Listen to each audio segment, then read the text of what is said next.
homemade marshmallows. They're not that different from the type you can buy at the store, but you can add some colorings and you can add some flavor and some fruit juices. And the kids, they actually love to make them, and they think it's fantastic to see how it's done. So get them into the kitchen and do this. I'm making white marshmallows, so it can't be any surprise that all the ingredients also are white. First off, you need to put the gelatin leaves into water. This is cold water.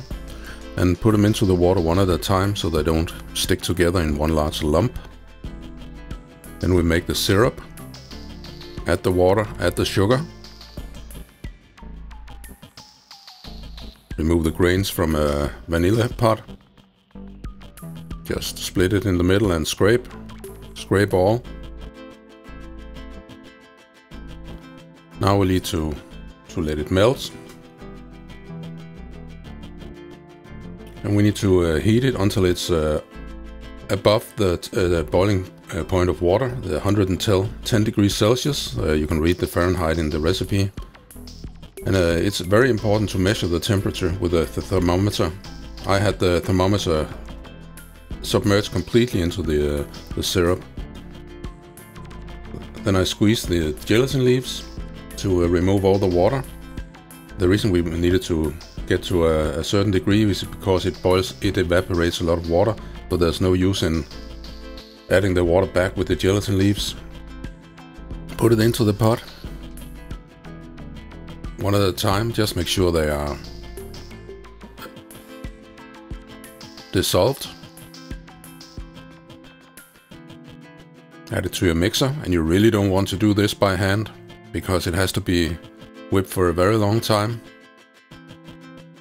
like 10-15 minutes. While we're waiting for that, we can put some icing sugar in our cooling pan. Sorry, it's not a rack. And this is about 5 minutes later. You see, it's too runny and too soft.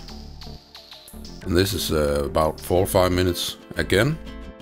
And now it's moving when we pull up the whipping attachment. It must be completely still, and you can feel when it's a little above hand temperature.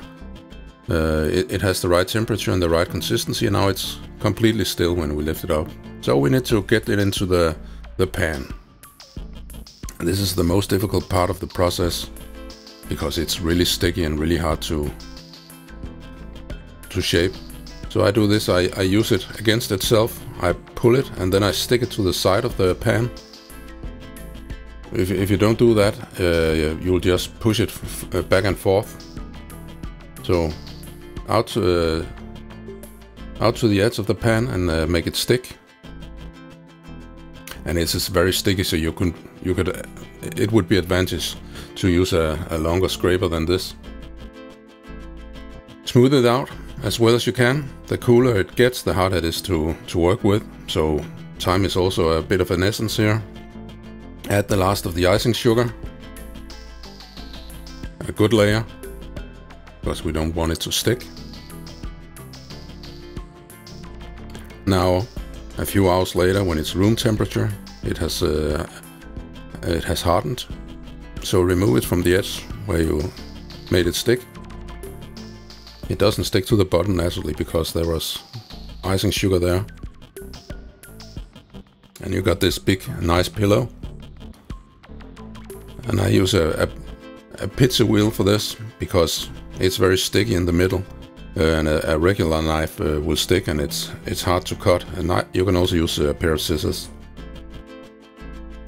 And now you can see the squares. You get relatively nice looking squares compared to how the pillow looked. So but it's still very sticky, so I roll it in the icing sugar to make sure that they don't stick to each other. Then you can separate it. You see how it sticks, even though I have separated it with the pizza wheel. So we have to do it one at a time and get some icing sugar on that. This is a really fun recipe, and the kids love to make it and eat it. So you should try it. and you can find the list of ingredients and the recipe on kvalifood.